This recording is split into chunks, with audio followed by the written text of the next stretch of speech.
We are live, everyone. What's going on, everyone? Thank you all so very much for hanging out with us. I see some people in the chat already.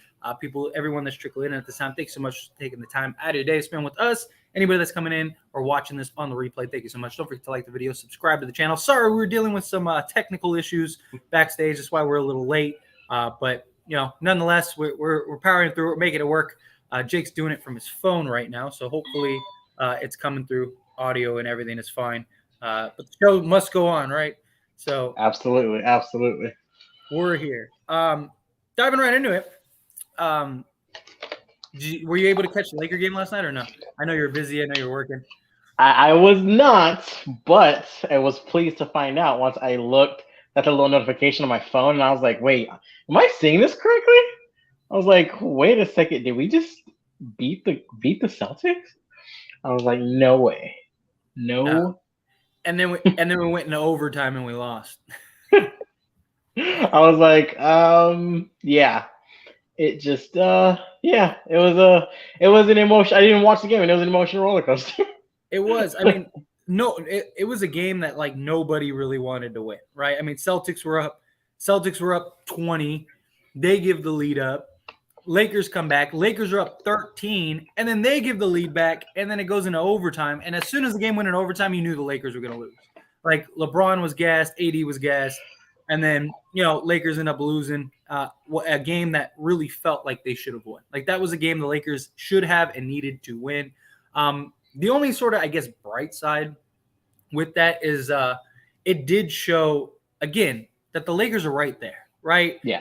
We need a couple pieces, and I think we can hand with anybody. Because Anthony Davis, the thing is, we're so AD LeBron reliant, which is fine. I mean, they're your superstars, they're your best players, but you need that other guy or two that can come in, and it shouldn't be Reeves and Walker. It just shouldn't be. Yeah.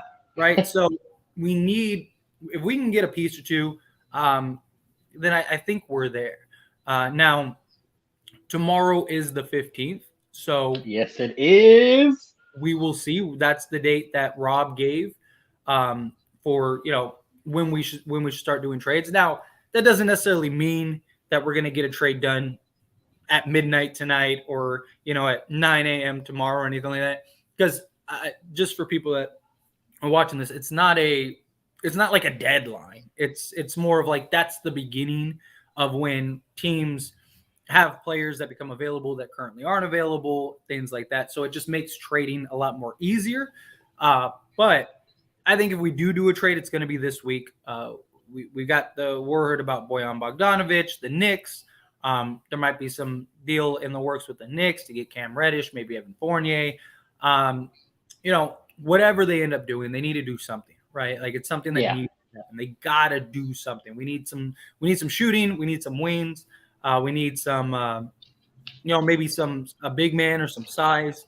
I'm still not big on the Miles Turner thing. I would rather go try to get like a Jakob Poeltl because he's a guy that, from all intents and purposes, from what we've seen, he's a guy that's not going to be mad about coming off the bench if need be because you want AD to play the 5. You can run AD at the 4 in some cases. Maybe certain matchups, certain games, you can have him run the 4. But like the dominant AD we have right now, you want him to play the 5. And then come playoff time, if we're in a game 7, you don't want Jakob Poeltl to be your 5. You want Anthony Davis to be your 5 because that's where the mismatch is. That's where the dominance is. So, we definitely need some pieces. But personally, I think we get a deal done, some sort of deal by Christmas. I think if we don't get a deal by Christmas, we're not going to do one until like the trade deadline. I really do. But what are your thoughts? What are your thoughts on a trade needs? Do you think we do one? Do you think we not? How do you feel? I think we do one, and I think we need a trade versus not. Right now, we are in I wouldn't say we're in panic mode, but we're like right now we're at the point in the season where we've seen enough. We've had enough sample games. Like this is not game 6 anymore. This is not even game 10 anymore. Like you know what I mean? So like we've had enough like games to know that like okay, we need more pieces in here. Yeah. At this point, to be honest with you, unless it's just a bad trade, I think anything will add to the team. You know what I mean? Yeah. Especially if we can offload Beverly, offload Nunn, offload Jones. You know what I mean? I think that anything would be better than what like some of the production we're getting. So yeah, no, I'm all in for it, and I don't think we're gonna make it like tomorrow. Like you said, it's gonna be the next few days, but it's not necessarily gonna be immediately. I don't think so. I would be excited for Jakob Poeltl. I really would. I also too I not that I am so sold on Turner, but I would be a little bit more excited than I was a couple weeks ago, just because again I've seen enough. You know what I mean? It could add, but I don't want to give up rust for Turner. But that's what we have to do. So yeah, no, I would love a trade. Just again the right trade, not a trade that just doesn't make any sense. I just hope he's smart about it and not just in panic mode and just thinking, any and all trade out there is going to be the best for us, because that's not the case. I don't think so. Personally, like when it comes to Buddy Hield and Miles Turner, because I still have people that are like, you should do Buddy Hield and Miles Turner, like, and like I've always said, I'm not against, like I wouldn't be mad. Like if the Lakers went and did the deal like tomorrow, I'm not going to be upset. I'm not going to be like, oh man, the Lakers just messed up. No, not at all. But my problem with that deal is like, you want AD at the 5. You can't really play Turner at the 4 because that hasn't worked in the past. And he doesn't really want to play the 4. He wants to play the 5. AD wants to play the 4, but he's best at the 5. And the problem is like, like I see a lot of people that are like, oh, well, you could have AD play the 4 on defense and then play the 5 on offense, stuff like that. And it's like you're neutralizing your advantage in size, right? Because you have a center and you have 2 7-footers. Like look what happened with Minnesota. They completely neutralized having 2 7-footers, because what you're doing is on offense you're pulling Towns out, right, to shoot the 3. Well, that's what is going to happen with Anthony Davis or Miles Turner, right? So now Miles Turner becomes a wing player on offense. You might as well just go get a wing. You might as well just go get a 6'7", 6'8" guy that could shoot the 3 ball and play defense, because Miles Turner can't play defense, and you're also losing the rebounding ability, right? Because now Miles Turner is so far away from the basket. Like now Anthony Davis has to go and fight for the boards now. Like you're neutralizing it. But you're saying that in a situation where you have to bring your other center out, right? But like but you're saying in a situation like us where we don't have any shooters to rely on anyway. Exactly. Like, so why go get a Because if you had shooters, then you wouldn't need to do that. That's exactly. That would be You'd be fine with AD at the 5. Like if you could go get 2 or 3 just shooters or at least serviceable shooters, then you completely neutralize the need for a center, because the problem is right now, like a lot of the rebounds, because we have no perimeter defense. So guys are just jacking up threes. So there's a lot of long rebounds. And we don't have the size to go up and get those rebounds. You have Patrick Beverley trying to out-rebound against like a 6'6", 6'7", 6'8" dude. More times than not, you're going to lose those rebounding matches. And then having Miles Turner, what's the point of having 2 centers if you're not going to have them both down low? Like when in the last like 10 years, when has 2 centers worked? It hasn't. The Warriors have just taken over this league the last handful of years, and they haven't even had a center. They've had Draymond and Pascal, and the last center they had was Andrew Bogut, right? Yeah, so it's insane to say that you need a center. You need 2 centers no, it's insane. It's insane. And then like look at the Cavs. What did they do? Kevin Love became a wing player. Yeah. He became a 3-point shooter. He was completely neutralized. He went from being a 20-10 guy to being like a 12-5 guy when he was your best rebounder. But you needed him and Tristan Thompson down low, right? And so and in a lot of cases they ended up moving Kevin Love to center, in playoff matches and stuff to kind of help mitigate that. Right. And then, I mean, even Toronto, like they had Marc Gasol and they had a Serge Ibaka, but both of those guys were like, shooters. And Marc Gasol was like 40% from 3 that year. That dude was like lights out from 3 that year. And he was just so gifted and skilled around the rim. Ibaka was at that point was like a really good, floor spacer, could shoot the ball. But even they were clunky at times. You just had Kawhi Leonard in probably his best year in the league and like his healthiest and everything, and it just happened to work out. But outside of that, like the Bucks, they have Giannis and they have Brook Lopez, but for the most part, Brook Lopez is just used as a wing player. Right? I mean, he's just shooting from three the whole game. And you have Giannis, who's just like, he's the best player on the planet. Like, the guy can play pretty much whatever position. So it's a different type of luxury. I'm not saying it can't work. Of course it could work. And maybe it's great. My only problem is I think most people look at like, oh, this, and this can happen. And if that happens, then we're the best. And it's like, yeah, but you're not looking at the whole picture. Like, and from Rob's perspective, Rob has to take everything into account. He can't just take it he can't just look at it and go, yeah, man, if this works, we're the best team in the league. He has to look at it as like, well, what happens if it doesn't work? Like, what are the odds that this is perfect? Probably not. And Miles Turner has been injury prone. He's been good this season so far. So is AD. But in the past, he's been injury prone and he's had trouble playing with other bigs in the past. So that's something, all of those things need to take into account. Again, I wouldn't be mad if that trade happened. I just think your biggest priority is to go get shooting and perimeter size, right? And then if you could get a center, sure. And if there isn't any wing and perimeter size, then sure, maybe go take a look at the Pacers deal again if you can. If they even would trade Miles Turner and Buddy Hield anymore. But personally, I would rather, in that case, I'd rather just go get Jakob Poeltl and Josh Richardson, because you could trade Patrick Beverley, Kendrick Nunn, so you could keep Russ. You'd still have a first, maybe even two, but most likely you're probably gonna have to give up a first. But you could probably give up a top 10 protected first. Give up a top 10 protected first. Go get Jakob Poeltl. Go get Josh Richardson. Now you got a 3-and-D wing. I mean, he's still 6'6", but it's better than a bunch of 6'1" guys, right? Yeah. So you get a guy with at least some size. And he has like a 7-foot wingspan or 6'10" wingspan, something like that. So he's got good length. He would kind of be like our KCP.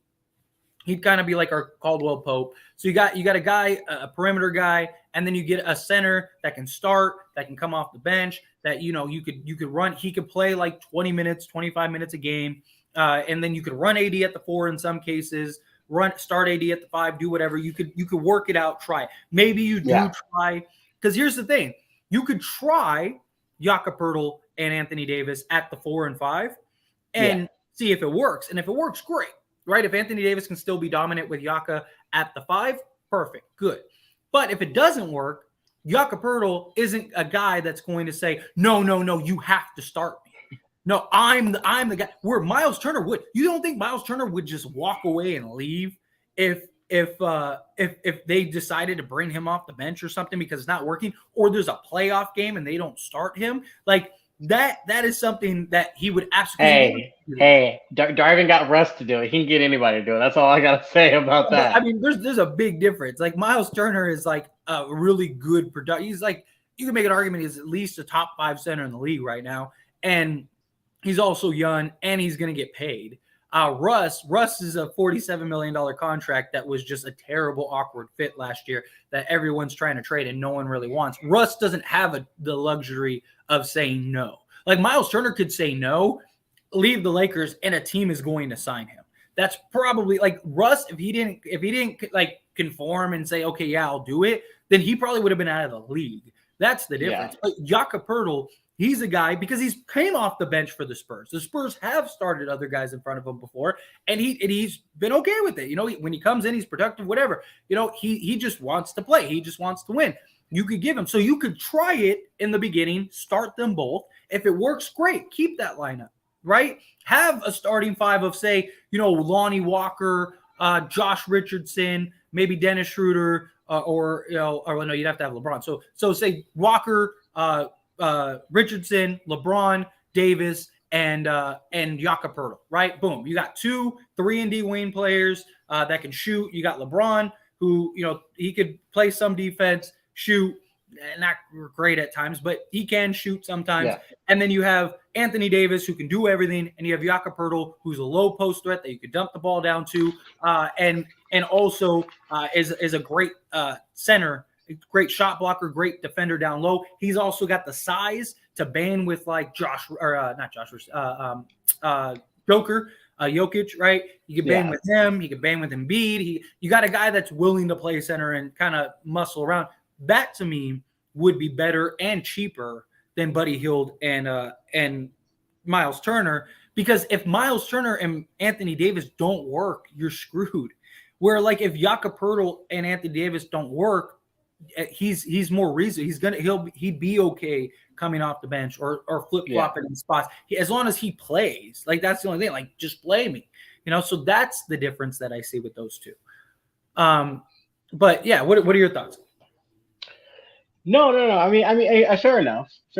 But I mean, I don't know. It's like taking the chance on if it would work. You almost have to ask yourself, well, is it worth taking that chance? Because the if is a very, very big if. So what if Miles Turner, let's just say, improves defensively? And I know for this season, because of the way he plays defense, would have to be dramatic for it to make that impact that we need, because we need the wing defenders. But if he could play defense, would you have a problem with this trade? Well, the problem is so he's a great shot blocker. And he can play defense. No, but just like specifically wing defense. Because that's what we need. That's my problem is he can't do it. Anthony Davis can do it in spots. It's not that Miles Turner the problem that Miles Turner has, he doesn't have the foot speed to like Anthony Davis has the foot speed to where he can stay in front of a. You don't want Anthony Davis guarding perimeter guys for 48 minutes, but he's good enough and quick enough and has the footwork because he played point guard his whole life until he shot up to 7 feet. Like that's why he has the handles he has and is able to bring the ball up and stuff like that. But so Anthony Davis, he's a guy that he can, if a switch happens, he's big enough, he's smart enough, he knows how to use his length properly to where he can stay in front of a smaller player. Miles Turner can't really do that. He doesn't have the footwork and the foot speed and the know-how. Like he's done it in spots. Like if is there a moment or two where maybe he can? Sure. But to have him go out and my point is why go get a center that you're going to utilize like you would a wing player?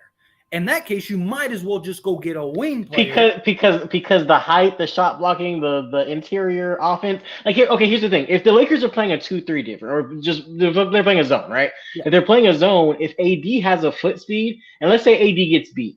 But here's the thing. If AD gets beat going to the rim, Turner's going to be the recovery anyway. You know what I mean?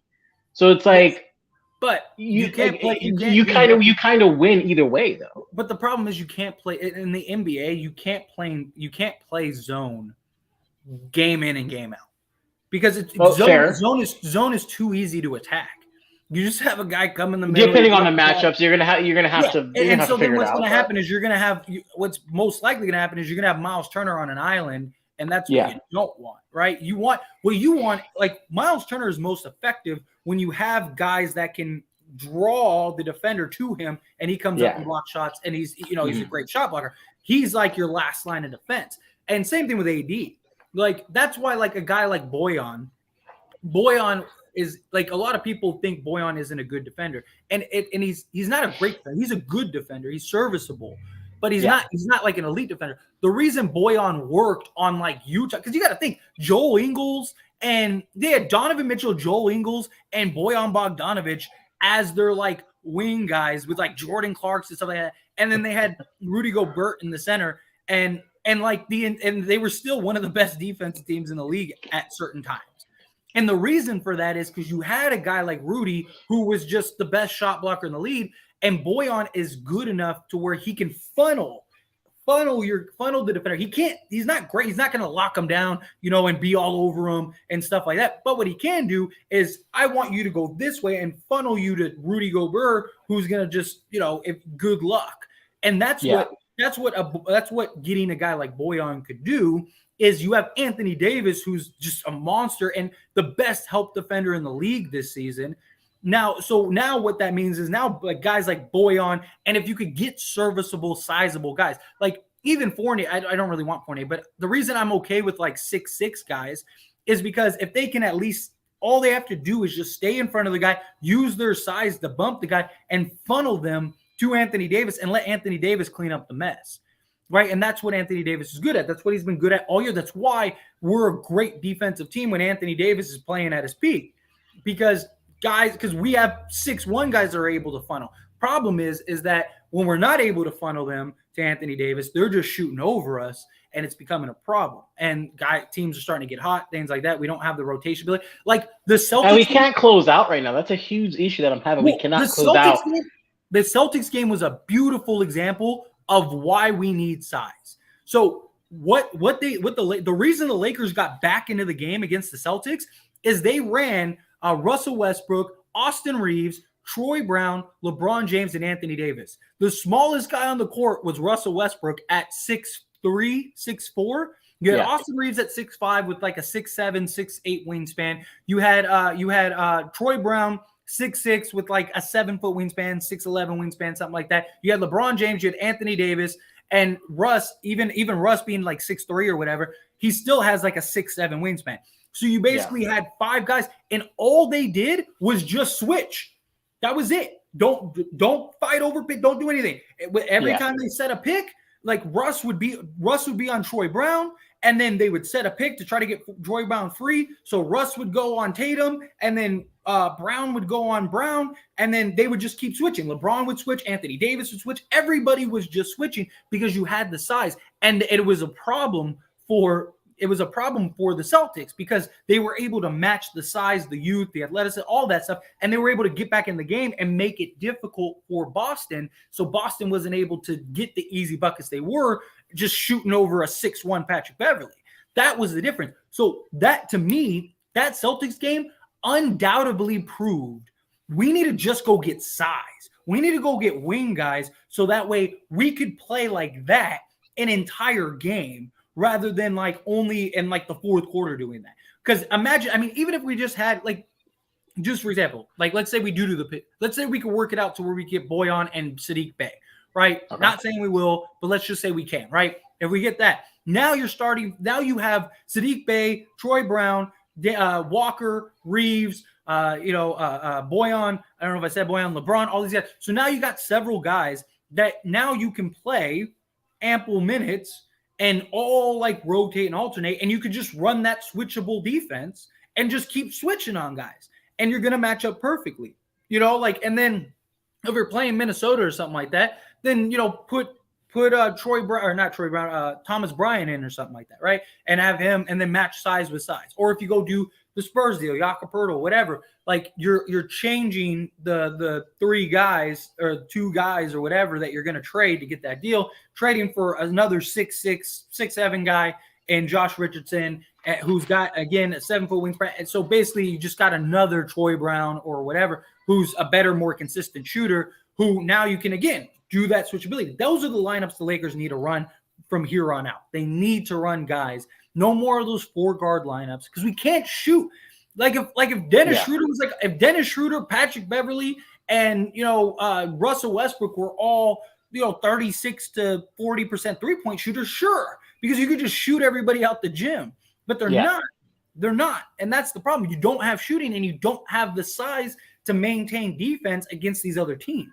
And well, yeah, it's the length right now that's killing us. But we just proved against the Celtics we have lineups that can compete with a sizable team. Like the Celtics are big.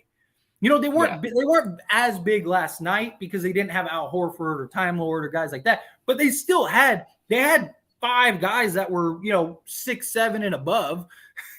So it's like they were still bigger than the Lakers, but we were able to match up because we just switched on everything. So guys weren't getting the open looks that they usually get. That's my point.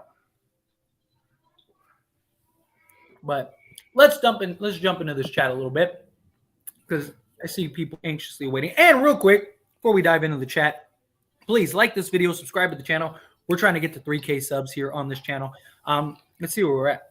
We got quite a bit of people in here. We got 67 people in the stream. I love it. Thank you all for hanging out with us. So yes, please subscribe to the channel. Trying to grow the channel here. We're at 2756. Can we get like 14 subs on this stream? That'd be awesome. Get us to like 2770. That'd be beautiful. So subscribe to the channel. What do you think is the most realistic trade to put us in title contention? Although last game was super disappointing, at least they have proven they can at least compete with the best teams. Yes, that is one thing that they have done is prove that they can compete with the best of the best. They're just so LeBron and AD reliant. That's the problem. To be honest, there's not a trade like an individual trade out there that we at least that we know of right now. Maybe there's something else in the works, but like the Spurs trade, Pistons trade, maybe the Hornets trade would be the best. But there's not a trade out there, in my opinion, that makes us like a contender, like or at least a lock contender. And I've had people. I would like, agree. Yeah, like I think that they make us A better. possible contender, but Yes, yeah, a lock contender. I wouldn't say like I think like if you could get like if you could do like the Hornets trade, if you could get like PJ Washington and like say PJ Washington, Kelly Oubre, and Terry Rozier, right? If you could get those three, then yes, then I think that would be enough firepower to basically allow you to compete with anybody, right? Like I think those are three guys that basically put you in a position to like at least keep up, right? And then you trust Anthony Davis and you trust LeBron James to close it out in the playoffs. I would take my chances with that. Same thing with Bojan Bogdanovic. If you get like Bojan Bogdanovic, like the only way I see us getting to contention is through multiple trades. Like we do say we do the Spurs trade for Josh Richardson and Jakob Poeltl, right? For Patrick Beverley, Kendrick Nunn, right? And then we take Russell Westbrook and then go do the Hornets deal and get like PJ Washington, Kelly Oubre, and Terry Rozier. Now I think we're a legit contender because now we got 5 or 6 guys beyond LeBron James, Anthony Davis that can all be starting level players. And I think that's all that can all contribute that on a nightly basis can keep up and really help. And then, I think between those two deals, that would be enough because now you got another center that could be a backup or starter. You got 3 guys that could play the wing, and Josh Richardson, Kelly Oubre, and then PJ Washington. You get a bunch of guys that can shoot the ball. You get a scorer and Terry Rozier who can just focus on scoring. That's all we need him to do. Like now you open up to where like okay, like you have like a legit opportunity here. Like now you have enough depth. Like you have a team that's good that could probably win some games without Anthony Davis and LeBron James. Right. So that's where we need to get to. That's the only way I see us really getting into contention. Is there anything else you'd like to add? I don't know. I think you just about covered it. Yo, what's up, fam? How are we doing today? I'm wonderful. What about you, Jake? How are you? Good. Enjoying this holiday season. I know we're almost Christmas time. Hopefully Christmas comes early and we get a Lakers trade. That's what I'm hoping. But yeah, I don't know. Oh, don't hold your breath. That's my point. No matter how bad the season goes, I am just so happy Kent Bazemore is not tossing up shots anymore, right? It's crazy that like the team we had last year, like nobody except for like one guy is like in the league still. It is. We need wings, no doubt. I agree. I'm much too emotional to chat maybe for a while, so I'll come by to like and support. Tyler, you and Jake, hold it down. I'm out. Peace. Well, thank you, Raymond. If you're still around, you're still listening. Thank you. We appreciate you. Thank you for popping in and giving us that like. And everybody that's watching right now, if you're watching, give us that like button. It really does help out a lot. It takes a second. And subscribe to the channel. Help us grow this channel. We're working hard to try to grow away. Do live streams every Monday, Wednesday, Friday. For those that don't know, there's a bunch of you in the stream. Monday, Wednesday, Friday, we do live streams. And then Jake here post to the channel all of the clips and stuff. So if there's anything that you missed during this live stream, make sure you check out the clips during and after. Jake helping us hold this channel down. When has Rob ever been smart? Hey, I mean, he went and got Anthony Davis. Won us a championship. I bet you never thought we'd be thinking that Russ would be irreplaceable off the bench. I kind of did. I mean, I've been a huge Russ defender. Look, I've always said, and even now I still stand by. Like, if the Lakers got a trade for Russ tomorrow, I'm not against it. I'm not against them trading Russell Westbrook, but it's got to be the right day. You can't just trade Russ to trade Russ, and that's always been my point. If you look at this channel, if you look at As It Stands Lakers, like my personal channel, like if you look at that channel, all I've ever said is we can't trade Russ to trade Russ. Even when everybody was like, trade Russ for a bag of peanuts, I was like, no, that's stupid. You can't do that. Yeah. But if there is a deal out there that really does make us better, then sure, trade Russell Westbrook. It comes down to a couple things. One, do the Lakers see Russell Westbrook beyond this season? If they do, then maybe you keep him and you try to work it out and you try to resign him. Two, I don't think they do though. I don't know, but I don't really think they do it. But secondly, even if they do, does Russ want to? You know, you got to think. Russ, you think Russ? He could be just trying to get through this year. He could be just trying to be like, okay, look, I'm going to get through this year. I'm going to do the best I can. After this year, I am out. That could be because he is getting now. He's not like old, but he's getting to towards the end days of his career. Like, you know. Yeah, so, I definitely think he still has a few more years in the league, but I don't know if he wants to spend them in LA. He's still got a couple years, but like that's the thing. Like, you know, at the end of the day, like, does Russ want to stick around? Like, you think he forgot that, you know, the entire fan base wanted him ran out of LA? You think he forgot that the Lakers? He probably still wants to be the guy. Like, he probably still just wants to be that number one option because he can go to a team in the league. Now, is a team going to let him with his play style? I don't know because Russ has a very rare play style, especially for today. I think there are teams that really benefit. Like, I think if he went back to the Wizards, like, I think him, Bradley Beal, Kyle Kuzma, and Kristaps Porzingis would be scary. Like, I really do. Because Russ worked great with Bradley Beal. And Bradley Beal loves Russell Westbrook. And we've seen how good he is with a big man, right? I mean, he's been good with a big man his whole career. They didn't really have a serviceable big man like they do Kristaps Porzingis. So Russ, I think if Russ went to the Wizards, I really think Russ could get back to being like a 22 point triple-double guy. Like with Bradley. No doubt, but he has to be the number one option. He can't be number two, he can't be number three. He has to be the number one option. I mean, that's the only way he's going to do it. Him and Bradley Beal was the number one guy, and he worked pretty well with Bradley Beal. Like they had a pretty good understanding with all this stuff. How would you guys feel about Kuz's return? I would personally love it. I don't know what the Wizards would be willing to give him up. What you want to answer this first? Go ahead. I don't know. I would love that. Like I said this a few streams ago. Like he's really grown and developed more than he has when he was on the Lakers.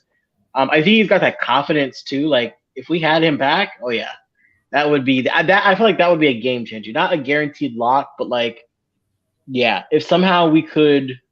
The salaries won't match, but somehow if we could like replace, like get rid of like Bev, Nunn, but just offload the pieces we don't need. But yeah, Kuz would be sweet. That would be nice to get back. Man. Yeah, I wouldn't mind Kuz at all. It just comes down to like what's the asking price, and does Kuz want to come back?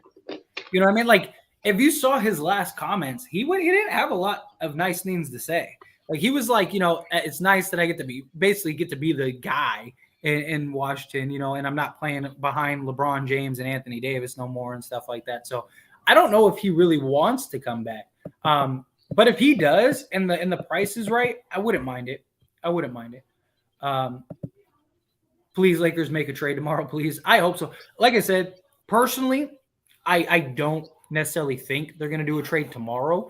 I even made a video, uploaded it a couple hours ago over on As It Stands Lakers, basically breaking it all down and talking about that. But personally, I mean, look, I'm not saying they won't. I'm not saying like, you know, tomorrow we wake up and they have a deal done. Because, I mean, Rob has clearly been trying to make a trade between the time he said it and the 15th. So he's been doing his due diligence. So maybe he has something worked out. Cool. I'm just saying, like, don't expect it. Like, don't wake up tomorrow and expect, like, oh, it's the 15th, we're getting a trade done. Because you might be very disappointed. Yeah. So, yeah. But Bulls just lost again. Let's go after DeRozan and Vucevic. I mean, if they would trade him, I mean, I wouldn't mind it. The problem is that, according to Chicago said they're not interested in Russell Westbrook, even with the 2 firsts. I don't really buy that, honestly. But if that is true, then yeah, you're not getting those guys. What's going on, Austin? Appreciate you being here. What's up? My only concern with any turn that may happen is will they re-sign them? So far, all trades not named AD have been allowed to walk. That's my concern too. But I imagine if they trade for players, because they're giving up all of their assets, and it's not like there's a bunch of superstars coming out of the woodworks this free agency. Like the pickings are pretty slim. Yeah. So my guess is any deals that they sign, any players that they sign, they'll probably immediately extend. They'll probably immediately extend them because why would you give up your ass? Like, let's say they go trade for Josh Richardson and Jakob Poeltl. Why would you make that trade and then not immediately extend them? And then they leave you and you gave up all your first. You have no cap space. You have not like now you're in trouble. Like I imagine if they made a deal or if they did like the Spur or the Pacers deal, they're probably locking up Miles Turner immediately for the next like 4 or 5 years, whatever. Would be my guess. I hope so too. I really do. I hope so too. My focus is on football until after the Super Bowl. I just found out the Pelicans are the 1 seed yesterday. Happy for CJ. Yeah, dude, I'm happy for CJ too. CJ deserves that. They are. They're looking really good. Really good. Yeah. Now that I think about it, I don't want the Lakers to do a trade. Let's go back on these trades. Schroeder, Westbrook, and Beverly are all bad trades. Best thing we could do is go through the season. I mean, it depends on what's available. When you say bad trade, you mean it's a bad idea to get rid of him? No, I think he means because they traded like because Schroeder they traded for. I see what you're saying. Okay, they traded for Schroeder for. They gave up a first. He ended up leaving. They ended up getting him back. But Schroeder was good for them that year. I was gonna say I would have. Yeah. Before he got COVID, he was great, dude. Schroeder, LeBron, and Anthony Davis were one of, if not the best trio in the league that season. They were a plus 15. They were a plus 15. That's insane. Like when the three of them shared the floor, and then he got COVID and came back, and he was never the same after that. So I don't know if that was an issue or what. But I mean, Schroeder wasn't bad at that season. I mean, he played really well. That's why the Lakers wanted to give him that contract, and then he turned it down. Westbrook, and again, Anthony Davis and LeBron wanted him. Rob Pelinka had Buddy Hield, and even DeMar DeRozan said he thought he was going to the Lakers. So, I mean, he had other deals lined up. But when your two superstars come into the room and say, hey, go get this guy for us, and LeBron James is entering a contract year, and you need him and you want him to sign an extension, you're going to do what LeBron wants you to do. And then Beverly, I still stand by, like, I think the Beverly trade was fine, right? You cleared cap space. Beverly was great last year. Him and Anthony Davis were two of the top 5 like defensive stat players in the league last year. Like, they were great. Giannis was number 1. Patrick Beverly was number 2. AD was number 4. So I understand the logic. THT, even on Utah, isn't really doing anything. Like, that wasn't like a detrimental loss, but it freed up cap space. It freed up a roster spot.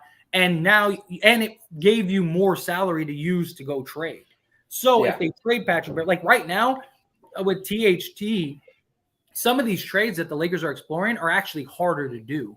Because you need like 3 players rather than just 2. So like that's the difference too. So I don't mind those trades. But teams want price gouge us. No thanks. That's true. Definitely. How about Jay Crowder? I don't see it. I don't think the Suns are going to trade Jay Crowder to the Lakers. And like every day, there's like a new like Suns are close to trading Jay Crowder, and it never happens. So I don't know what's up with that. But 1, I don't think Suns would want to trade Jay Crowder to the Lakers. 2, I don't think LeBron would want Jay Crowder on the Lakers. And 3, he solves your wing problem, but not your shooting problem, because he's like a 32% 3-point shooter. Like, so he's not any better than any of the other guys we have right now, which is another problem. Thomas Bryant, not better than Dwight. Dwight is pretty bad. Dwight was pretty bad last year. I mean, there's a reason Dwight is not in the league right now. Like, I mean, the dude's putting up like 30 points against a bunch of 5'5" guys in Taiwan, but like he's not in Orlando. Why he was the truth in Orlando. No, that guy was a monster then. But Dwight's too slow. Yeah, he's too slow now. He's too much liability. Not just that, but do you remember the fight with Anthony Davis? That. Like he's been a locker room problem, and like that's not new. Like Thomas Bryant's very effective and efficient. Darvin Ham's just not playing him. If we can get 3+ wins, it'd probably be a wrap. Lakers better do the Spurs trade. Richardson and McDermott. I wouldn't mind that either. I wouldn't mind Richardson. Yeah. Get us 2 wins. I'm all for that. Magic set that trade up. Which one? The Anthony Davis trade? Nah, Rob Pelinka was the one that did that. Kuz is not worth first round. I don't really think so either. Not a first round, no. Yeah. What's going on, Joey? Appreciate you. How are you? What's up, Joey? Thank you all for being here. Kuz is not better than McDermott and Richardson. Who would your choice be for first, Kuz or yeah, if we could get McDermott and Richardson, I'd rather have McDermott and Richardson. Not just that, but like just you get more bodies too. Yeah. And they would give you just as much, if not more, production. Lakers need Jakob Poeltl or Mo Bamba. I actually wouldn't mind. And I even proposed this again on As It Stands Lakers. I proposed an Orlando trade. Gary Harris and Terrence Ross. I think that would be great. Or if you get Mo Bamba and Terrence Ross, which wouldn't be bad, and it would make sense. I mean, they've been trying to trade Terrence Ross for the last 2-3 years, basically. Yeah. Ideally, if you could get Terrence Ross, Harris, and Mo Bamba, that's a pretty good trade too. Because I mean, especially this year, Harris is what 36%, something like that from three, off the top of my head. But again, sizable. He's got good size, and he could create and get to the hoop and create his own shot. Yeah. So can Terrence Ross. Terrence Ross got decent size, but Terrence Ross is, last I checked, and it's been a month since I checked this, but last I checked, Terrence Ross was shooting 39 or 40% from three this season on 5 or 6 attempts. So if he could, I would welcome that tenfold. We need shooters. Everybody forgets that, and a 3-and-D doesn't. McDermott and Richardson fill that build. Not so much, especially McDermott, not so much the D. McDermott definitely fills the shooting. Richardson, he can. He's a better. He's not a great defender though. That's the problem though, is that there's not really 3-and-D defenders, guys out there. There's guys that are 3 or D, or things like that. Again, McDermott, he's more of the 3 than the D. He is size. He's what, 6'7", so that's, so he does have good size to him. So again, he could kind of play the Boyan role where he's funneling the defender to Anthony Davis. Josh Richardson, he's a serviceable defender. He's not an elite lockdown defender. But maybe Darvin Ham could make him better defensively. I mean, look what he did to Russ. And Josh Richardson. Yeah, no, really. Size, so. And we thought we were getting a 3-and-D with Bev too, but that didn't really. Yeah. It's just his shooting has declined so much. But if Bev would have kept up his shooting, for his career shooting, this year would have. I feel like we would have just won some of these close games, because they give Bev so many good open looks, but he just. I don't want to say this, but he just can't shoot anymore. He's atrocious. You guys see Spurs sign Stanley Johnson. Could he low-key be involved in a trade if the Lakers happen to make a trade with the Spurs? That would be hilarious. I mean, I don't know if they can. Because I know that there's rules to if you trade a player, you can't get him back the same season. You can't sign him, and I don't think you can trade for him either. But I could be. I thought it was the season. I thought it was the next season as well. No, it's just it's a year. So technically, if it depending on when it happened, but they did that trade in the offseason, so it would be next season. But I mean, it would be kind of funny if they did do that. I mean, maybe they signed Stanley Johnson because they're getting ready to make a move, and maybe it's the Lakers, huh? Maybe. I would love that. If the Lakers get another third star, I am looking at what clutch client will be available for mid-tier event minimum. I mean, you should always look at the clutch guys, right? Because it's LeBron James and clutch. So yeah, absolutely. What, according to you, are ideal trades or trades we should make and that makes sense? Well, I mean, Boyan. If you get Boyan and Sadiq Bey, I would give up the unprotected first. But let's assume that they won't do that, because based on the reports, Pistons don't really want to trade Boyan. It's one of those things where it's we don't want to trade him, but if you're willing to pay a king's ransom, sure. So it's one of those things. But realistic trades, ones that actually make sense that I think could happen, Spurs deal. I really think the Spurs deal could get done. I think you can get McDermott, Poeltl, Josh Richardson, any combination. You could get all 3 and a trade exception if you traded Russ. I personally, the ideal trade for me would be to try to work out some combination of the Hornets trade and the Spurs trade. If you could work out some combination of those two trades, I think the Lakers could be legit contenders. So, like, let's say if you could do, again, this is just, not saying it will happen, just for those that are watching, but if you could do some combination of, say, Patrick Beverley, Kendrick Nunn, and whoever, Damian Jones, right? And you could get like Jakob Poeltl and Josh Richardson, right? And then go trade Russ to get Terry Rozier, Kelly Oubre, and PJ Washington, which doesn't really seem unrealistic, right? Kelly Oubre is probably gone after this season. Terry Rozier, they're probably best served to get off of his salary. And PJ Washington, they're going to have to make a decision between PJ and Miles Bridges, right? Ideally, if you could get Miles Bridges, that'd be perfect. But they'll probably want to keep Miles Bridges. So if you could get PJ Washington, so now you basically just got a 5-player swing for like 3 or 4 guys. And all 5 of those guys could literally be your starters. Like, literally. That's a hard trade to make, though, no? Not really.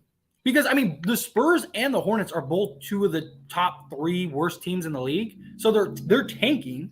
So they're both bad teams. And it would make sense for them. Both teams would get assets, which is what they ultimately want. And the Hornets deal makes more sense than the Spurs deal. Like, the Spurs don't get anything other than just the assets, right? Yeah. Where the Hornets, they get salary relief, they get assets, they get everything. So, I mean, if you're going to do that deal, you're going all in. So if it was me, take one of those first, go to the Hornets, get in a second, whatever you got to do. Go get PJ Washington, Kelly Oubre, Terry Rozier.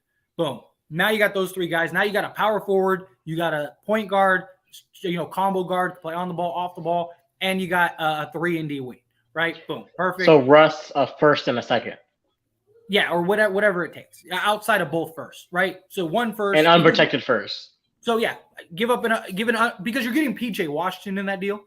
Yeah. So if you're getting PJ Washington in that deal, that's fair.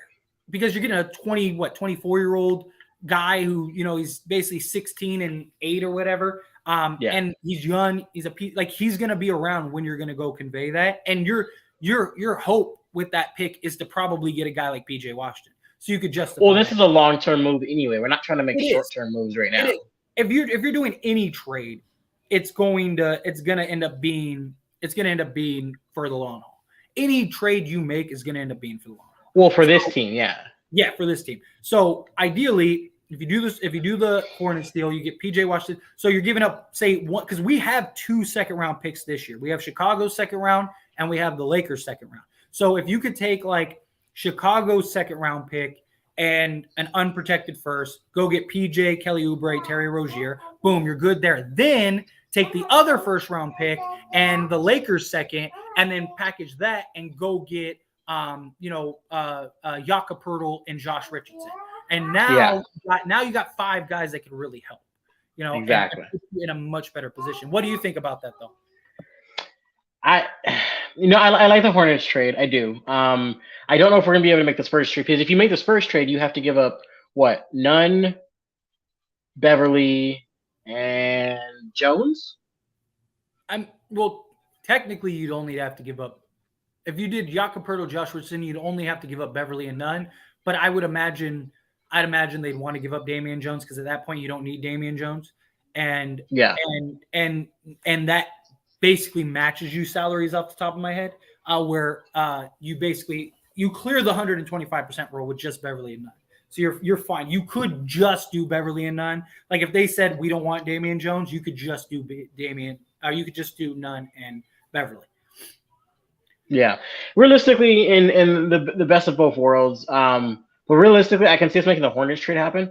I don't know, but that's my thing though. Like,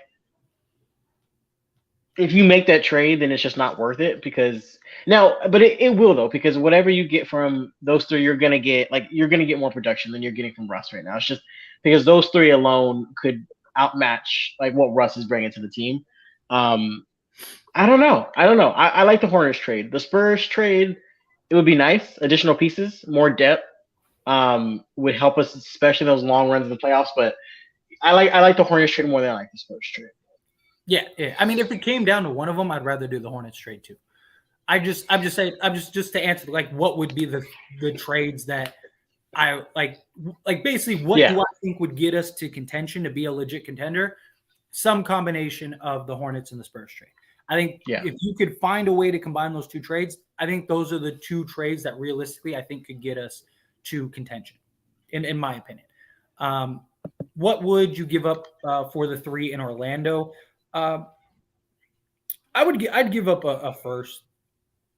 I'd give up a first in a couple seconds because Terrence Ross, he's going to yield probably a second, if that. And he's a free agent too, so they can end up losing him. Gary Harris, he's a role guy. He's not like a big guy. He's probably a second or so. Mo Bamba, maybe a team would be willing to take a flyer on him and give up a first, but it's probably a heavily protected first. And on top of that, it's probably, a late round first. Like somebody like Milwaukee would probably take a chance on him, but you're getting like the 30th pick.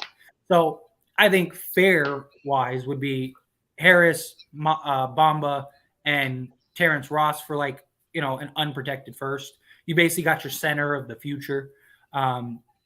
Ideally, that's the hope. And then you get 2 basically 3-point scorers, like, because that's something that I've talked about. Like, we really need scorers. Like, yes, we need shooting, but we also need guys that can do more than just spot up and shoot. Because then that still puts all the pressure on LeBron, AD, and Russ to like make the plays. But if you could go get those 3 guys for like a first, then I think that'd be fair for Orlando. They unload those guys. I don't think they're gonna get better than like a potential lottery pick for those guys anyway. And what just a 30th pick in 2 seconds, I think equates to a potential lottery pick. I think potential lottery pick is worth more. So, and Orlando, they don't really need the picks now. They need the picks. It'd make more sense for them to prolong those picks because they still got to figure out what they're going to do with their young roster. They got a lot of guys that are going to be up to pay pretty soon. You got the Wagner brothers. You got you're going to have to pay Banchero at some point. You got basically all these young guys that you're going to end up having to pay. Anthony.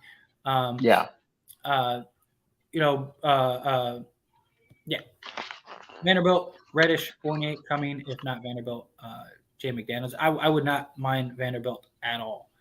Cam Johnson from the Suns would be perfect. He would be. I would love him. Cam.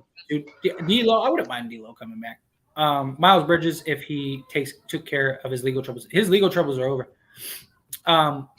He pled no contest.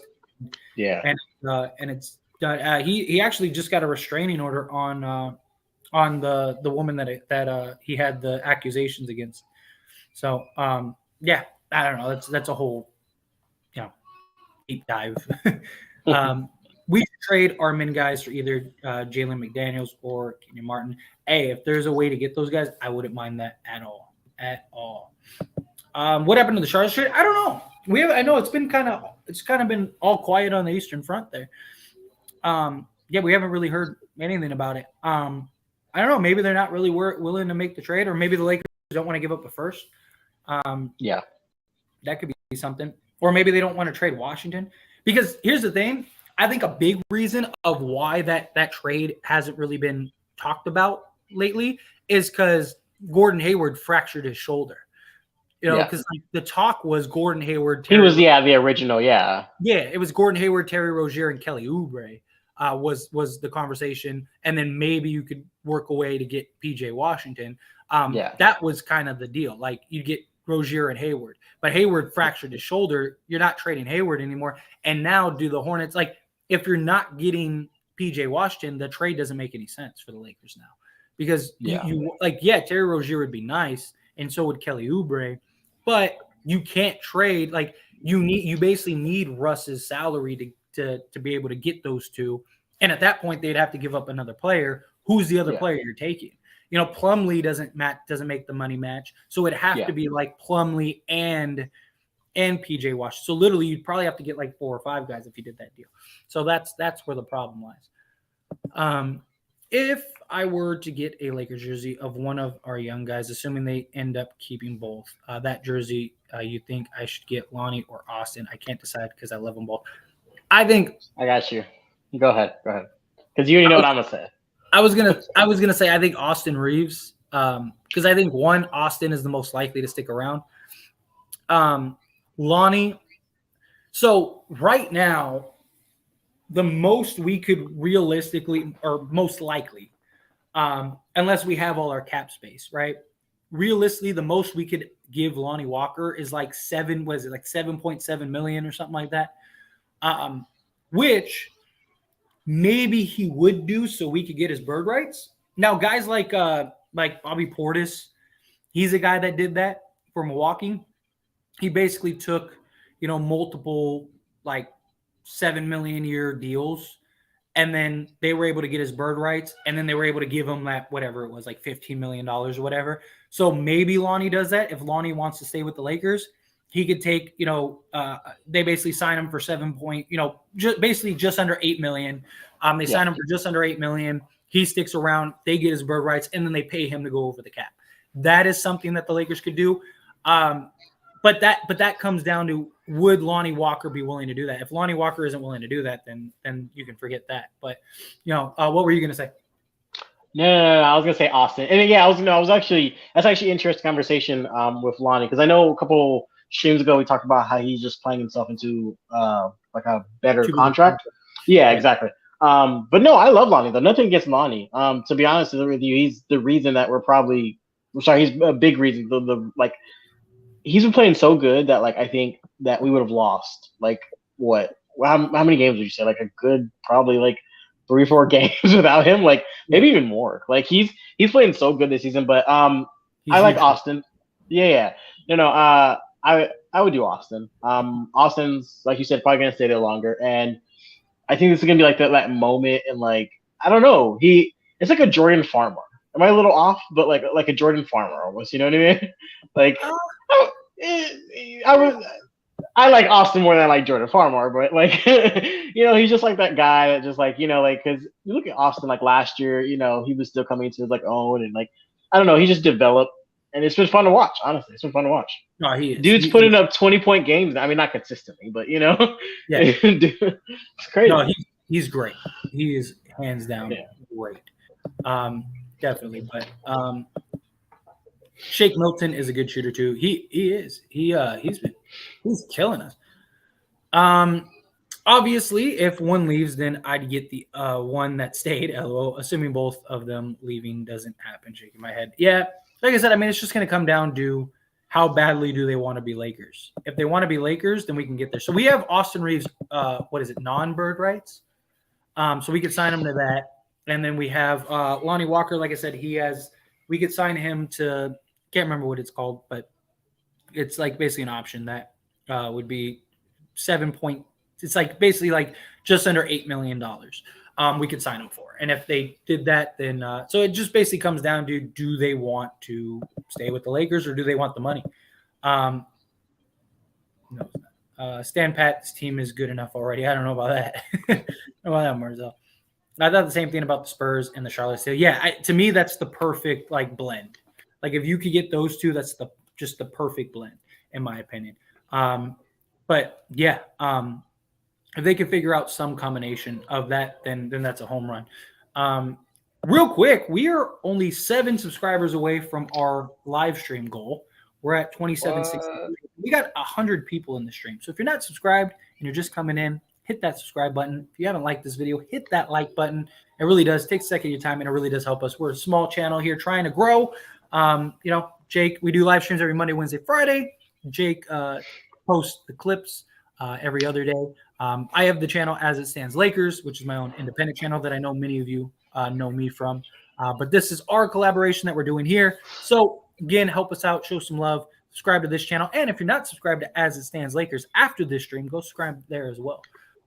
Help us out. We got to get Jake his own personal channel at some point too. He's got to get that for him. I thought the same thing. Oh, I already did that one. Whoops. I meant to click this one. What's good? As it stands, long time no see. Yes, E4 notes. How are you? Everything is good. I am doing wonderful. Yeah. Great seeing you. Great seeing you. Glad to see you back and hanging out. Thank you. Bye, Damian. Yeah, right. Lakers trade JTA, Patrick Beverly, Kendrick Nunn, Damian Jones, and Max Christie, and 2 first picks. For who though?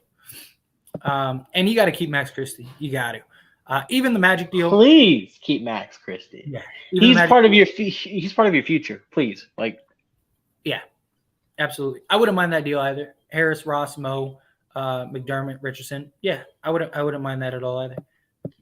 Basically, the only way I really see us getting to actually being a contender is we need basically multiple deals.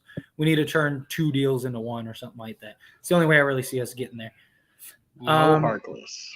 I believe that the trade with the Knicks is the most realistic. The others would make the Lakers a better team, just not likely to happen. I mean, possibly. For Randall and... Well, so right now there's a couple combinations based on like what people are reporting. There's Randall, Fournier, and Cam Reddish for essentially like a second-round pick, just because they want to unload the salaries. Then there's Evan Fournier and Cam Reddish, and supposedly the Lakers said yes, they would do that, but they want the Knicks to give up a first, and the Knicks are reluctant. So that's a good question. So we've talked about like Evan Fournier and Cam Reddish by themselves. I'm not big on that deal. I was just gonna say I don't on paper. I don't like that deal. I want Randall. I want Randall. If you can get a first though, that could make things interesting. Because look, if my concern is Evan Fournier is just playing so awful this year. It's a risk, right? But if Evan Fournier could get back to being like the guy he was, which was a 38% 3-point shot, even if he could just get change of scenery, maybe that's what he needs. He needs a change of scenery. Yeah, so if he could get, he's 6'6", he's more of a true shooting guard, right? So you could have him as your true shooting guard, right? Yeah. So you have that, and then you get Cam Reddish, who's like the project, the upside guy, right? So the Knicks, all according to reports, even from Knicks people, basically everybody wants assets from the Knicks. So the Knicks idea was, we'll dangle Cam Reddish and in hopes that somebody would take Evan Fournier.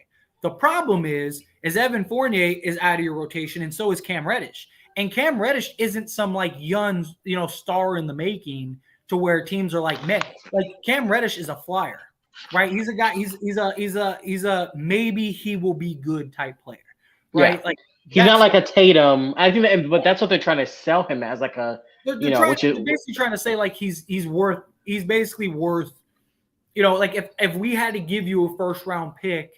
If we had to give you a first-round pick to go to take on Evan Fournier, instead of us giving you a first-round pick, we'll just give you Cam Reddish. Cam Reddish is a first-round pick, right? But people don't value him as that primarily because the Knicks. It's the Knicks' fault. Like last year, if Thibodeau didn't basically publicly say he didn't want Cam Reddish, the Knicks probably would be able to, like last year. I don't know about this year, but last year the Knicks probably would have gotten some value for him.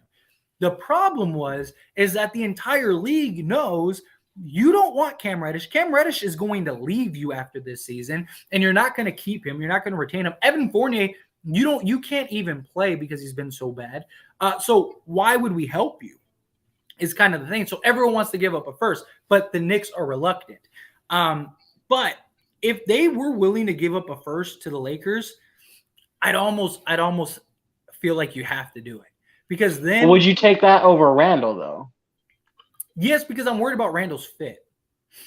I like Randall, but like, how does he fit next to? Because you got to understand, he's like the guy in New York. He's going. But I understand. It's kind of like that Kyrie effect. How you can pretty much put Kyrie anywhere. He's just gonna find his fit.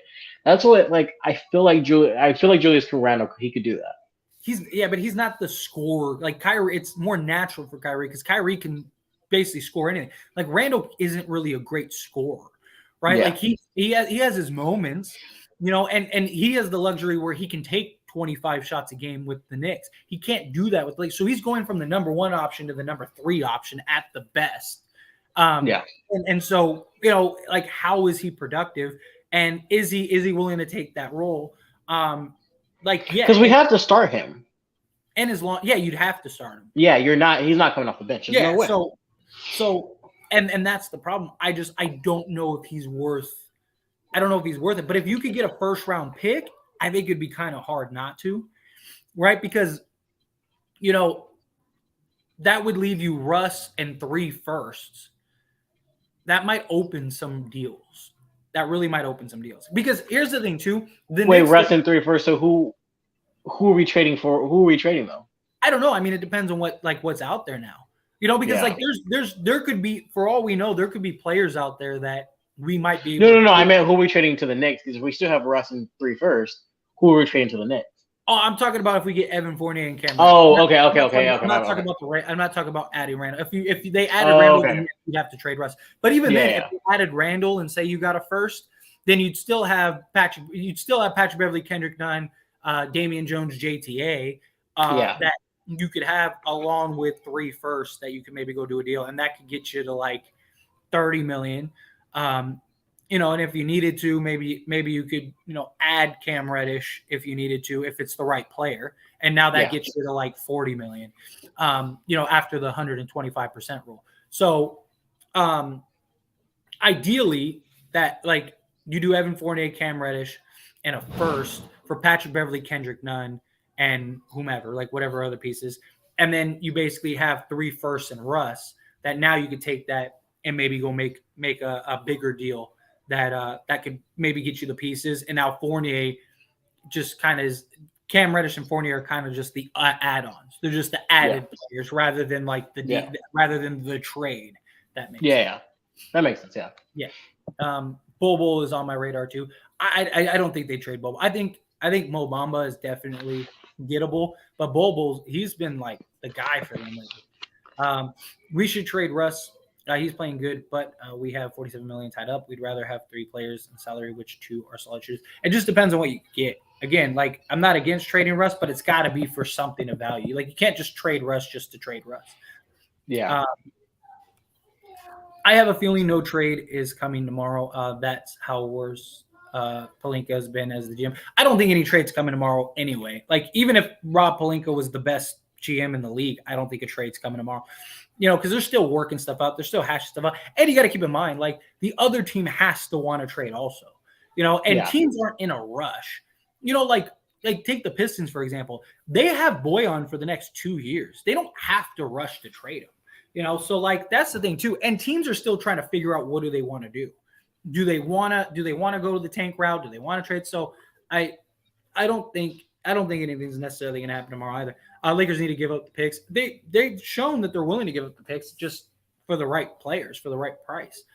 Yeah. It just depends on what it is. Any truth to the trade talk with Atlanta for Bogdanovic? Not that I've seen, like not from like reliable sources. I haven't really seen anything about that. I've heard like murmurs of it, but nothing that like I'm like, oh, that I'm confident enough in talking about. That's why I haven't made a video on it on my Laker channel as it stands Lakers. I haven't made a video on it because like it kind of was like an in passing thing that I saw. But I mean it maybe. I don't necessarily know why Atlanta would do that because they kind of need shooting, like which is weird. They're kind of not doing that great shooting the ball this year. Do you agree GM of Lakers is Bob Myers of GM of Golden State? Do you agree GM of Lakers is Bob Myers of GM of Golden State? I don't understand what you're saying. Are you asking me if great GM of Lakers? I think he's asking is the GM of the Lakers and Golden State Bob Myers? Or what is I know there's talks about Bob Myers potentially leaving. If the Lakers could get Bob Myers, then yes, you do that. If that's what you're asking.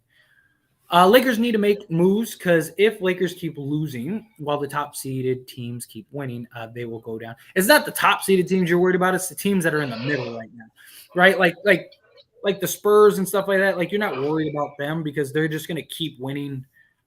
They're probably going to be the number 1 or 2 seed anyway, and the Lakers aren't trying to fight for a number 1 or 2 seed, so that doesn't matter. It's like the middle of the pack teams. It's like like the like the Kings and teams like that. Those are the teams you got to worry about because Lakers are just trying to get into the playoffs, not necessarily be a 1 seed. Hayward is supposed to be back this week. Yeah, I've heard that, but still, I mean, he has a fractured shoulder. like that's something. And I know I told you that broke my heart. I wanted that trade, so I just and it's not bad enough. It's not bad enough to where he needed surgery. But what the problem is that like he's still probably going to have issues. He's already been injury prone for the last several years. Like, it's just, I don't think you can trade for him. I really don't. Like, unless you're getting them for essentially free. Like, if you're getting PJ Washington, Gordon Hayward, and Terry Rozier for like, free, like maybe like a second or two, like say you give them Chicago's second round and your second round, cool. But if you're giving up a first, hard pass. Because you're taking on 100. You can make an argument that even with PJ Washington, they should be giving the Lakers assets. You're taking on $150 million in future salary. You're basically wiping their entire board, even if you got PJ Washington. So there's no way I'm giving up picks in that deal. And because Hayward's just such a liability, and you're stuck with Hayward. Like, if it doesn't, like, if he can't stay healthy, and this is a guy that has said, I think Gordon Hayward is probably the best fit in the league next to LeBron James and Anthony Davis. Like, with everything he could do, being a Swiss Army knife, he's like Austin Reeves. He's like what we hope Austin Reeves is in like 5 years. Like, that's what Gordon Hayward is.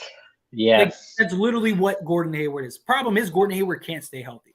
Like, if he was like the Utah Jazz Gordon Hayward, I'd probably give up both firsts for him. Yeah, like that dude was. Talking about a do everything guy, a guy that could play defense, that could shoot the ball, that could pass, that you could run your offense through, that could make shots, that could play on the ball, could play off the ball. Like, just do everything. Like he was. And it's a fractured shoulder we're talking about. Like everything you do, you're gonna be using your shoulder, especially on the basketball court. So it's like, yeah, I mean, it sucks though. It sucks. I can't get over it. Poor guy. It does. It sucks. He's one of those like what is. The playoffs is up for grabs. West and East aren't that unbeatable. Yeah, I agree. I think it's completely wide open. Completely wide open. Do you still think we should trade AD because of injury history? Nah, you don't trade Anthony Davis. Do Duncan Robinson. I do have a question though. How long do you see AD like sticking around? I think he stays around for the long haul. To be honest, I mean, yeah. Maybe at some point he goes to go play at home with Chicago. But I think realistically, I don't see him. Why would he want to leave LA? He gets to be the guy. He gets the big money. He gets the limelight. I think the Lakers would trade AD before AD would want to leave. Well, no, that's my thing though too. Like, do you think they make a move to get a center in there, but like a center as of like, okay, this is the next center after AD? I don't necessarily think so, because I mean, look, AD's young enough to where like. You could realistically have him for another, like, if he can stay healthy, you could have him for another like 6-7 years at least. So you basically like he's your center for the next like at least half a decade. So like he's been one of the only players that have been able to play on a LeBron team and still be the guy. Like, name me another player. Yeah, exactly. Name me another player in the history that has played with LeBron James that has been the sole go-to number one option for, I guess, the duration of like a whole season. Well, it also hasn't happened because LeBron was the best. Yeah, but yeah, that's what. Like that. You know what I mean? Like, that's what I'm saying. A little different, because I feel like AD wants to be the guy. So like, if this was like prime LeBron, I don't know if AD would stick around too much. Yeah. A Beverly Nunn trade would be ideal, especially if you can get a 3-and-D player. Yeah, agreed. And real quick, we got 120 people in this live stream, which is awesome. We appreciate you all hanging out with us. Trying to grow this channel, small channel. So hit that subscribe button if you haven't subscribed. We'd really appreciate it. We're trying to hit a goal. We're trying to get to 3K subs, so help us get at least closer to that. So take a second, hit that like button, subscribe to the channel. We'd greatly appreciate it. Seriously, you're all very awesome. Also, if you're not subscribed to As It Stands Lakers, which is my own independent channel, go subscribe to my own independent channel as well. I'd really appreciate that. Daily videos talking about the Lakers. You guys are awesome. As It Stands Lakers, and then As It Stands the Lakers show is with me and Jake. Do live streams every Monday, Wednesday, Friday, same time, 7 p.m. Pacific time. We're always on it for the most part. We did miss Monday, but we had a couple things that we had to take care of. But outside of that, we're always on it. And Jake posts all the clips and stuff on this channel, so be sure to stay tuned for that and support us. We'd really appreciate you. Bobo is like 8'6", 137 pounds. Yeah, soaking wet. Seriously. Honestly, don't care who we get. We just need to check our boxes and don't lose any trades. Yes, I'm with that. I am with that. Yeah. There's an excellent point. Westbrook in a first unprotected for Buddy, Turner, and Brissett. Pat Bev Nunn versus Josh Richardson, Burrow. Jones in a second for Livers. from Pistons, and according to me, the perfect scenario, somewhat realistic trade. Problem is that the Indiana Pacers will not trade Buddy Hield and Miles Turner for anything other than 2 unprotected firsts. Yeah. And that's not even including Brissett. So and the Lakers have done everything to try to get them to budge. Everything. And they just won't. So I don't see that happening. And if you get Miles Turner, you don't need Jakob Poeltl, so you might as well get McDermott and Josh Richardson. I wonder what the chances are they change their mind closer to the trade deadline, but I could see come the trade deadline, yes. Yeah. But it also depends on what we do. You know, like because if we go and end up getting like Jakob Poeltl, then there's no point. Then who cares? Yeah. You know, I think Fournier just wants out of New York. Possibly, very likely. I mean, he's not even playing really for them anymore. Rob, don't make no trades. They got to pressure this man. He really wants to waste the season. Trust me. I don't think that. I just think he wants to. He's just being cautious because, you know, you only get one shot. You only get one chance. Could Evan shoot any worse than none? And Pat? No, he could not. No, it's not possible. It's not. He cannot. Cam Reddish is my guy. Agreed. Cam Reddish would be nice. Cam is also clutch. Facts. Not clutch shooting. Clutch client. Another gold nugget. Evans option does have to be picked up in 2024-25. Yeah, he does have an option for the third year. Mo Harkless and Boogie Cousins never been signed to any teams. There's a reason for that, though. I mean, Mo Harkless, he's a solid defender, but he cannot shoot a lick. And Boogie Cousins, he's locker room issues. He's got all kinds of locker room issues, playing issues, and he's a guy he can't stay healthy either. I love him, but and he can't play more than like 10 minutes a game. You know, that's the problem. If you can dump Pat, Nunn, Jones for Evan, Cam in the first, you have to pounce on that. I agree. Like if you get the first included, I think you have to do it. I do. Yeah. I really do. He's been gassing for South Bay this season. The problem is that Huff, like if you watched him in Summer League and you watched him not Summer League, in preseason and like the games, when he plays against NBA level talent, he is like beyond lost. Like he's great. He is great for South Bay and he is great in the G League. But like when he's had the opportunities to play against like NBA level talent, it's almost like he doesn't know how to play basketball. I don't know if it's jitters. I don't know like what it is, but it's an issue. Eric Gordon will be icing on the cake. He can flat out score. Yeah, but they want like a first for Eric Gordon, which makes no sense. If you do the Knicks trade and get a first, then you take 2 firsts and rush the Spurs and get 3 players from the Spurs. Yeah, I wouldn't mind that at all. And you'd get a trade exception also. Lakers ain't making no trades. We will see. I disagree, but who knows? I disagree with that one too. Duncan Robinson has a horrendous contract. Yeah, this is very true. Very true. Dudes, I really want to make trades for the sake of making trades. And that's the problem. People really do. And that's something we can't do. You can't just make a trade just to make a trade. You really can't. Like, we got to make just like how we're a couple pieces away, like we keep saying, we're a bad trade away from being out of the conversation completely. Oh, yeah. I mean, bad trade. It's better to have one bad season than several.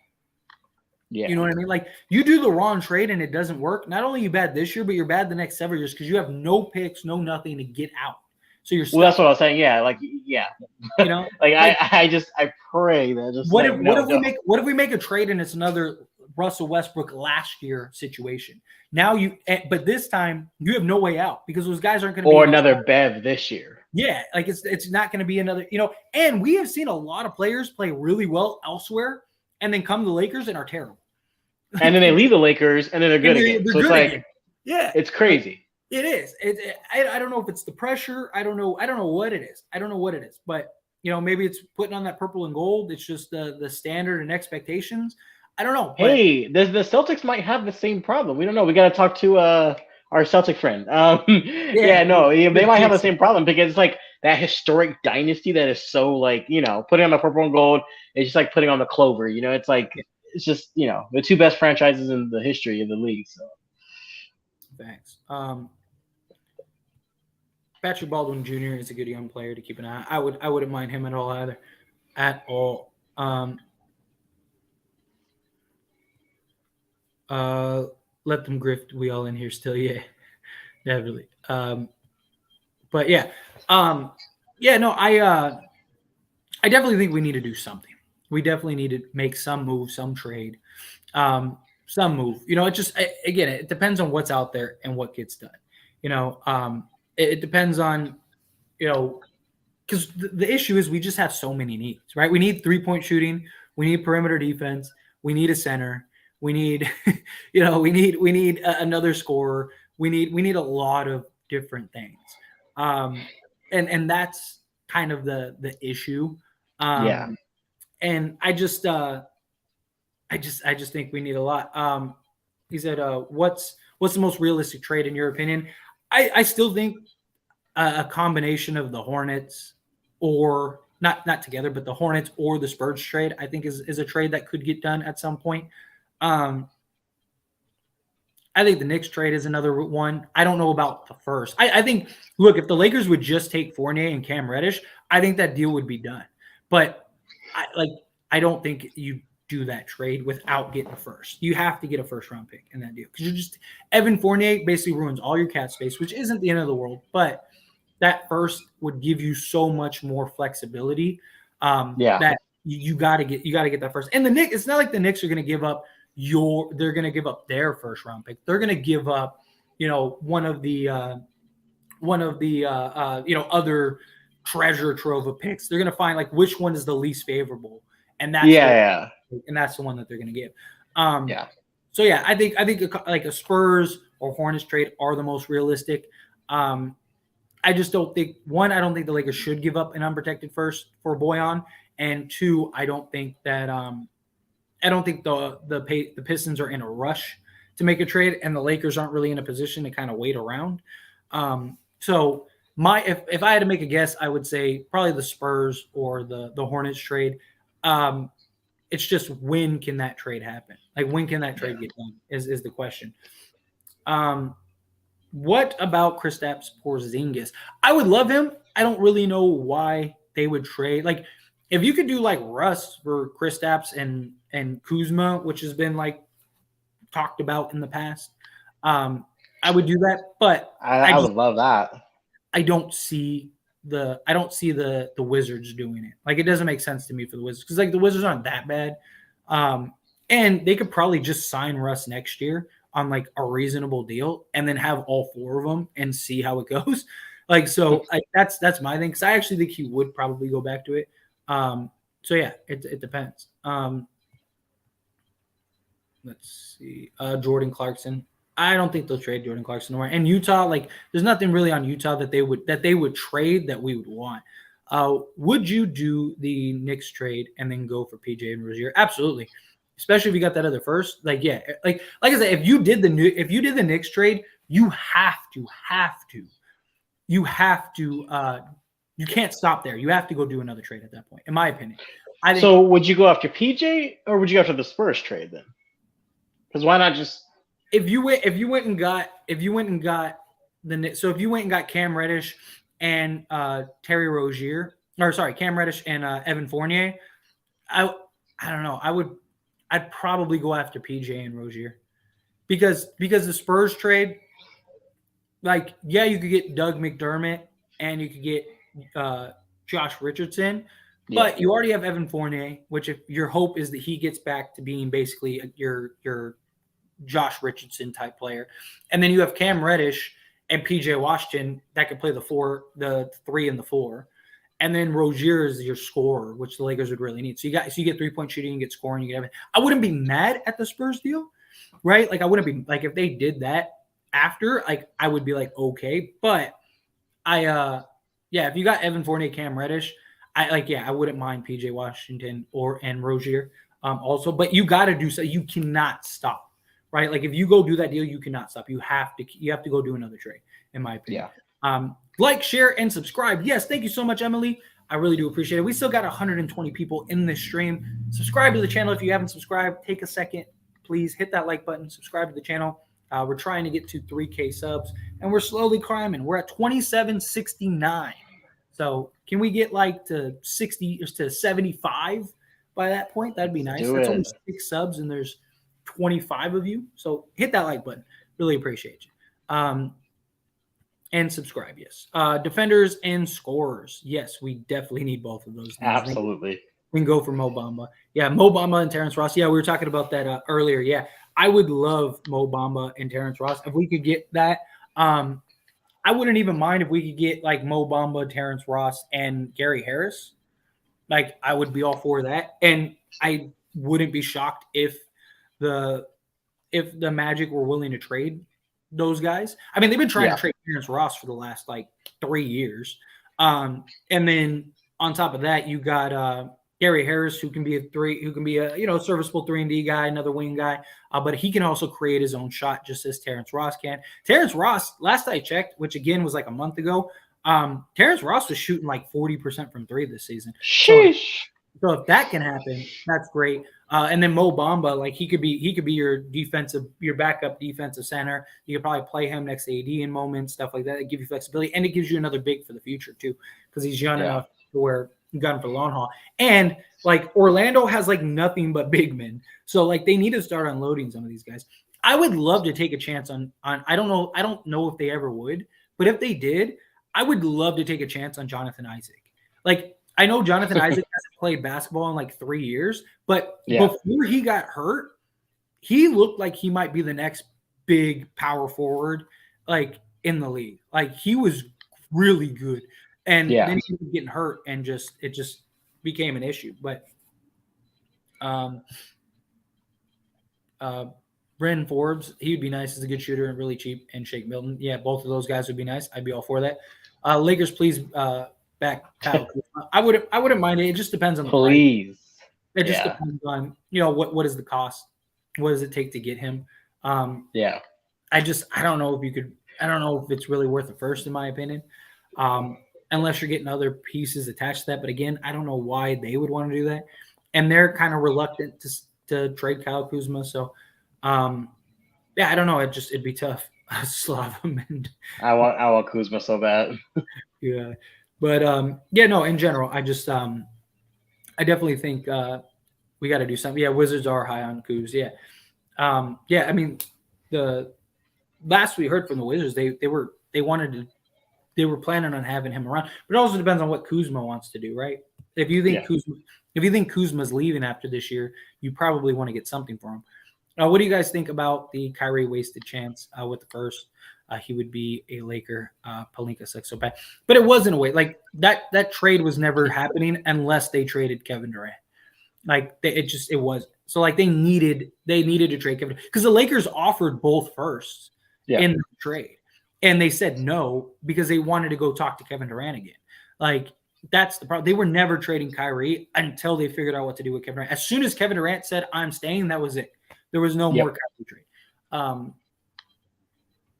Now the guy is balling. Yeah, I still think we have a real chance of getting him next season. You think so still? I don't think he's staying with the Nets. Are you surprised that he's still on the Nets? I'm a little shocked. Not gonna lie, I'm a little shocked. Him and the Nets have to. Like it's like we talked about it on this channel, and I even talked about it on As It Stands Lakers. Like as soon as the Players Association got involved, that was it. Kyrie had to play ball, and the Nets had to play ball. I really believe if the Players Association never got involved, Kyrie would probably still be sitting at home and not getting paid. But that's why they have a Players Association, because they wanted this to be the reason they gave them those the 6 tenants or whatever that they do. Like the reason the list of 6 or whatever. Like the reason they did that was because that was their way of like not having to pay him. And like, hey, we gave him an opportunity. Like we gave him a chance, that's what that was. So,